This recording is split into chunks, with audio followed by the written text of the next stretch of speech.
Brad, Logan choking you out definitely affected your upswing in notoriety. I hope you're being a more humble big guy. Bradlaw is asking, will this ever get fixed, or is it even possible for every situation ever? Hassan advocates for regular people every day. I admire him. Let's go. Oh, you got like the busiest guy ever right now. I know. Do you think you're more busy now than you've ever been? No. Well, I mean, look, 2020, when I went full time to streaming, Yeah. I streamed 42% of the entire year. Every time I see, you know, when they measure like streamers and hours watched, Yeah. you're always up there. Yeah. But you stream like out of everyone, I think you're the most consistent streamer. Yeah. Every day, baby. 11 a.m. Pacific time is when I start.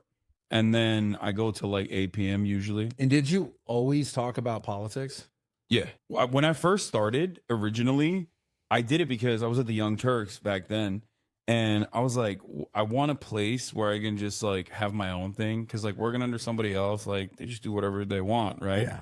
So that sucked. I wanted my own place where I can have my own community and say whatever the fuck I wanted. But I started playing Fortnite. I strapped the PS4 camera onto my PlayStation 4 at the time. And I started directly streaming you could directly broadcast on the PS4. I remember. So I started doing that, playing Fortnite, and I would like have my other like journalist friends on, and we'd be talking about like Israel, Palestine while playing Fortnite. Back then. Yeah, even back then, even like all the way back in like 2018. And then I switched over to the desktop, and and then I went full time in 2020, and here we are. Yeah. Yeah. Now we did that interview on your stream, like in like you were getting like concurrent. I don't know if on that day, but Bro invented Fortnite Friday. It's true. Yeah, look at this. I was trying to fucking live stream Fortnite while also putting my webcam on my computer to show Mark Zuckerberg's live testimony. More to it than just, you go and you put a photo. So I agree that in many places we could do better. But the service, it actually is quite clear. To 57 viewers. Look at that. Thank you, Senator Graham, Senator Klobuchar. Thank you, Mr. Chairman. Mr. Zuckerberg, Fuck it was bad. me. It was a breach of trust. And the way I explained it to my constituents is that if someone breaks into my apartment with a crowbar, I then take my... Oh, that was a player count? Wait, no, I think that was the viewer count. Oh, maybe you're right. That is the player count. Where's the viewer count? Didn't it used to show it? Used to show it somewhere. The service, it actually is quite clear. Thank you, Senator Graham, Senator Klobuchar. I mean, that is a player count, but bro, no way you're serious. No, I thought that was a viewer count because back then it was probably less than fucking. It's next to the rec icon if it's on the PS4. It was probably lower than 54 people watching at that point. The way I explained it to my constituents is that if someone breaks into my apartment with a crowbar, I take my stuff. Oh, there it is. 45 people were watching. There you go. you during the election process, you're getting like 200, 300,000 people watching. And I think it's, for me, I kind of said this to you when you came into the live stream in my gym, but it's really interesting to see the growth of people like you in this space, because it really highlights how powerful social media has become. Yeah. Like It's wild. Like the numbers, especially in like key demographics, like originally the key demos that they care about used to be 18 to 35. They changed it because they were like, no 18 to 35-year-old watches TV. Yeah. So they went up to like 54. I think now it's like, they say like 25 to 54 or something is the new primary demo target for like TV ads. And even on that front, I'm like destroying most of the other TV network. Do you feel like, obviously you feel cool, but like, do you feel an obligation to kind of be a certain way? Like, do you know, because all your like, I feel like when I first saw clips of you way back in the day, like your takes were like way more based. What do you mean? Like, no, you just said some, I've seen old clips of you saying crazy what people will bring up, but not that they're not based now, but like you just, have you felt like you had to be more left in like all your stuff? No, if anything, I got more left now than I was back then. That's what I mean. Yeah. Or well, like you were more. No. More left as in like I was more quote unquote woke. I think, unless you're talking about like bro tip stuff, which is like way back in the day. That's what okay. When I'm like, when I look like Steven Crowder, oh God, it's so embarrassing. Yo, not even like the embarrassing that I was trying to satirize, but like just the way I looked. That's from like 2013, I think. Yeah. And I wanted to do like a satirical bro show, but also, you know, try to crack jokes, but also like cover the news and stuff too.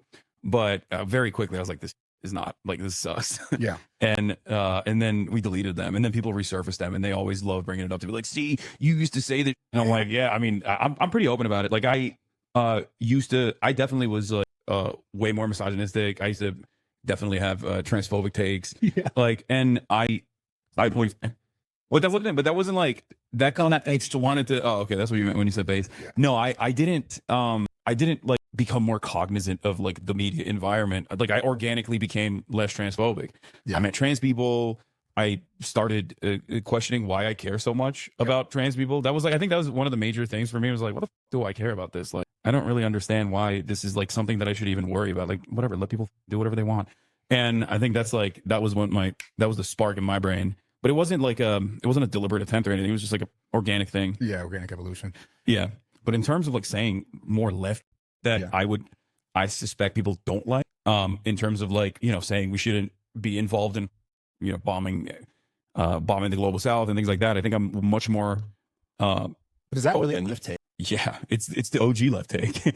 I feel like everyone like doesn't want war. Yeah, well, except obviously the people that benefit from it greatly. Yeah, everyone doesn't want war, or at least like people claim that they don't want war, but you know who wants war? Politicians want war. So I think like there's a lot of people on the right and the left who are like, yeah, what the fuck are we giving like, let's say Israel $16 billion? Like, why can't we help homeless people? Or why can't we fix the potholes on the streets? And that's a pretty normal position. It's just it's not reflected in either party, really. Democrats historically used to at least offer lip service to that sentiment. But post 9/11, both parties are like, no, we have to do war all the time.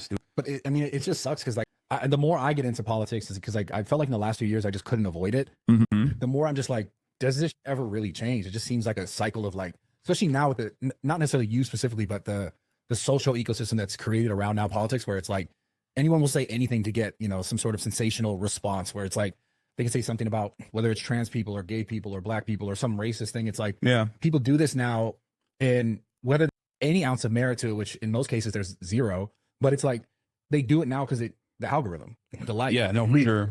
And Twitter's become a place where I'm like, man, what the fuck is going on here? Yeah. Because I remember last time we talked, I was like, I love Twitter. I do love Twitter. Yeah, I definitely, last time we talked, I definitely love Twitter too. More than I do now, for sure. Or unless you mean like last time we talked on my stream. No. Like the last time I was on your pod, back then I used to get quote unquote canceled all the time on Twitter. Yeah. But it was ultimately meaningless, but it was, I think, more fun. Whatever happened, I don't know if you've ever spoken about this, so maybe I'm beating a dead horse here, but whatever happened with you and Ethan, like you guys had that show, The Leftovers, right? Yeah. I mean, I've talked about it a little bit. I'm sure he'll see this clip and get like really mad. But honestly, I think we just had like some, at the time, what I thought were minor disagreement. And I never really like paid attention to what he was saying. About content? No, about Israel. Okay. About Israel-Palestine. Yeah. In the aftermath of October 7. But he'd always been like very pro-Palestine. You guys stopped way before that. No, we stopped. Oh, really? Yeah. We stopped like around October. That's when we were like, we're not doing Leftovers anymore. Okay. So, October 2023 is like, I think, one of the last episodes we did. And initially, I think there was a lot of people that were very mad at Ethan, both in my community and also, more importantly, his own community, because he's very progressive. Yeah. And a lot of people that he cultivated in his audience were like, not really with his takes. Like, they didn't really like it. Yeah. And I think because there was also anti-Semitism rising at the time, like he saw that as a major point of concern, understandable. And I assume, I can't know what's in his mind, but I assume that he was like making the assertion that these people that were mad at him all the time weren't mad because they were seeing clips and making up their own minds, but mad for some other reason, either because they were anti-Semitic or because like someone was priming them to be mad at him. And since our communities had merged at that time, because of Leftovers to a certain degree, I think he thought that like my takes were what was causing people to like hate him for what he was saying. And because it's such a touchy subject for a lot of people for understandable reasons, I mean, people are very black and white. And when they hear Ethan say something that, you know, Joe Biden has said about Israel-Palestine, and they don't investigate it any further, yeah, of course, they're going to be like, oh, you're pro-Israel and you're hiding it. You know what I mean? That's like the immediate assertion. And for a year after that, I think that this was on the spot, for the record. Is that Israel flag socks? No, dude, they're fucking Nike. What the hell's wrong? I think, although this is, I think this is a consistent take that I've held. I suspect that people will probably get mad at me for even saying this, like for even mentioning, which, you know, there's not really much I can do. I was asked directly. It wasn't like I didn't think that Bradley would ask me that, but I'm not going to shy away from responding. Didn't really investigate what his perspective was. We had a conversation, like last one we had was on my where we had a back and forth and we had some disagreements, but we were on good terms for a year after that.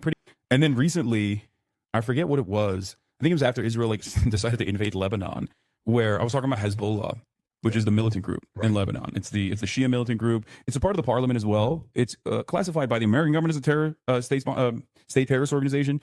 Not every country considers them to be a state terrorist organization, and they're a part of the Lebanese parliament ultimately, right? Like they're a political party. Yeah. And they're effectively the standing military of Lebanon. But it is controversial ultimately, even within Lebanon. So I was talking to a friend of mine, and I said something like, I don't have any problems with Hezbollah in terms of like their resistance to the state of Israel. I think like this isn't about the, sectarian politics, or this isn't about like their internal affairs. Like, Right. because that's not the reason why Israel is bombing Lebanon. They're bombing Lebanon because Hezbollah is retaliating against Israel for what Israel's doing in Gaza. And he saw that, and I think that was what triggered him into, like, that was a trigger point where he was like, you're a radical. And then it spiraled out of control. I think he has done numerous streams at that point, like for months and months on end, all the way up until the election where he was like trying to get me deplatformed. This is what I was saying. That's why we spoke about being censored more. Yeah. For you, because I saw that on like something with Twitch, and people then blaming you for like ad revenue. And like, yeah, that was another community that also has been always up my. This is Destiny's community, and they've always done the concern trolling where they're like he'll say some on him all the time, like he's child pornography. You know what I mean? Like he's debated ethical CP. I don't know, but he's done it anyway. But like these guys don't have any boundaries, right? But then they will so very easily portray themselves like liberals or as an anti-Zio Jew, here's my take. I think Ethan did not fully unpack his Zionist mindset framework, so he would repeat Zionist talking points, leaving the people to call him a Zionist. He doesn't identify as one, though, and he refuses to unpack those talking points as false, so he thinks people are calling him a Zionist simply because he's Jewish and not because he's repeating Zionist talking. I think that there is some truth to what you're saying, but ultimately, I think like he got so negatively polarized that I don't even know what his attitude is. And I truly don't. I actually don't know. I know people will say like, "Oh, bro, all it would take is for you to watch one of his videos and you'd understand." But ultimately, like, there's a couple of moments of like very stubborn pushback where, like, I wasn't immediately dismissive, but if it was something that I did not know, if it was someone that I had no idea about, I would just write them off entirely.